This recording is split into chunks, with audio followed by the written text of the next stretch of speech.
Olá! Aqui no canal Torne-se Rico você é muito bem-vindo. Se você não for inscrito, peço que se inscreva no canal, pois com apenas esse simples gesto, você nos ajuda e incentiva a criar mais conteúdos como este. Espero que curta o conteúdo deste vídeo e aproveite ao máximo. Desde já te agradeço. Porque a gente precisa cautela para tomar conclusões apressadas em relação ao que nós temos de fazer. A principal marca e tarefa que temos de partilhar com as outras gerações que conosco convivem nessa contemporaneidade é construirmos uma trilha de propósitos em que a gente não admita a mediocridade como sendo nosso horizonte, em qualquer área, no âmbito da política, da religião, da profissão, do negócio.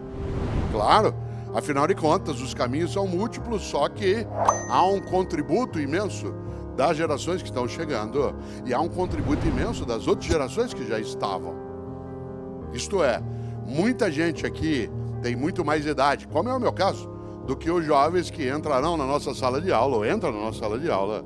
Há muita coisa que eu posso contribuir e o contrário também. Parece óbvio, nem sempre se admite essa percepção de ambos os lados. Há hoje, por parte, como eu dizia, de uma parcela das novas gerações, uma certa mitificação do passado. Alguns, por exemplo, decidiram, e vem fazendo, ir buscar suas raízes nos países da onde os seus ancestrais vieram.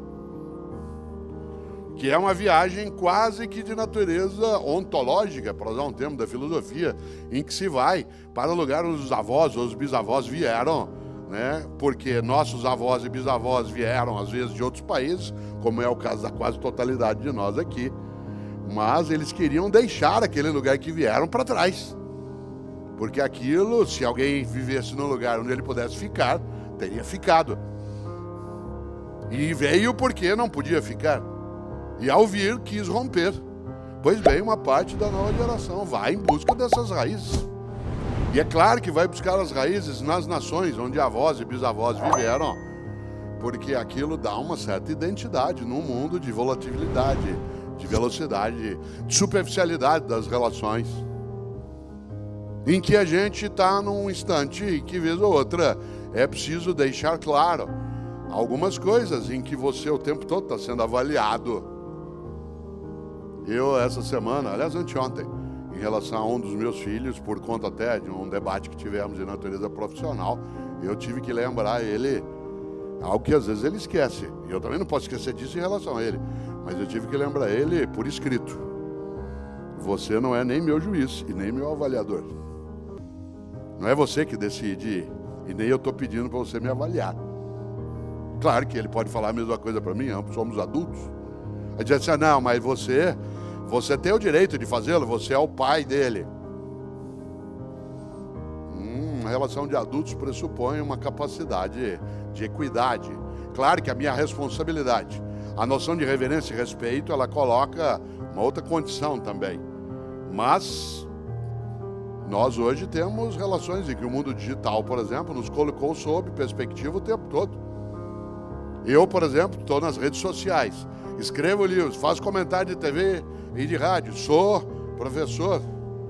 O número de pessoas que decidiu que ela pode palpitar sobre a minha existência, sobre as minhas escolhas, minhas opções, o que eu falo, o que eu escrevo, é imenso. Você já imaginou? Pessoas escrevem dizendo, você precisa tirar essa barba. Quase que eu respondo de volta, o que você tem com isso? Eu não sou um servidor público, eu sou uma pessoa pública. Ser pessoa pública é diferente de servidor público. Um servidor público tem que dar satisfação. Ele está sendo remunerado e contratado por uma sociedade para prestar serviço, seja no executivo, no legislativo ou no judiciário. Ele sim tem que dar satisfação a quem é o seu patrão. Mas eu sou só uma pessoa pública. E de repente, as relações apressadas se dão de vários modos. Eu, num comentário que fiz no rádio na sexta-feira, lembrei, hoje o grande tribunal que funciona 24 horas é a família. Você tem grupos de redes sociais com a família, é um tribunal dioturno. Ele funciona 24 horas. Sem interrupção, você está sendo avaliado, julgado, não só eu, qualquer um de nós. Né? Se você não der bom dia para todo mundo, às 7h12, se você deixar algum para trás, parece uma ruptura de sangue. Mas é a mesma pessoa que nunca te procura. para oferecer nada. Teu celular tocou. Hoje a gente tem identificador de chamada. Você vê o nome, você sabe que a pessoa vai pedir alguma coisa para você. Ela nunca liga para te oferecer um saco de manga, 1 litro de jabuticaba. Só liga para pedir. Mas te avalia, te julga, se chateia, fica melindrada ou melindrado se você não responde bom dia, família. E nós começamos de repente a nos perder e nos enredar em algumas trilhas que levam a lugar nenhum. E não sobra para nós tempo para aquilo que é importante. Nós passamos uma boa parte do tempo cuidando do urgente e deixamos o importante de lado. Claro que o urgente tem o seu lugar. Aliás, o urgente também tem que ser lidado, mas ele não pode obscurecer o importante. Por exemplo, o que é urgente? Garantir modo de sobrevivência, mas não é a qualquer custo. O que é urgente? É você lidar com aquilo que é a tua tarefa, que aliás te dá o retorno em relação às tuas condições, mas ela não é exclusiva. Uma parte de nós, repito, se dedica e está formando novas gerações com a perspectiva do urgente, deixando de lado o importante. O que é o importante? O importante é aquilo que faz com que a vida tenha propósito. Afinal, um dia partimos. Meu avô é Ettore, italiano. Todos os dias, quando nós, os netos, acordávamos de manhã, e ele vivia no interior de São Paulo, e quando a gente lá estava e podia encontrá-lo, meu avô, todos os dias, quando a gente acordava, ele nos perguntava sempre 2 coisas. Eu passei a vida perguntando isso aos meus filhos, e agora, quando posso, pergunto aos meus netos.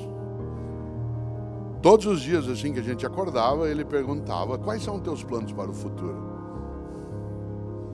Todos os dias. Isso era irritante, porque isso nos obrigava a ter que pensar em futuro. E eu só queria aproveitar aquele momento. E ele dizia: não é para você não aproveitar, apenas que você não pode só aproveitar o momento. Isto é, como diz o Contardo Caligares, um grande psicanalista italiano, é parte da nova geração. Ela vive hoje como se ela fosse adulto em férias. Não trabalha, não cuida, vai ao cinema, passeia, janta fora. Ela vive como se ela fosse um adulto em férias.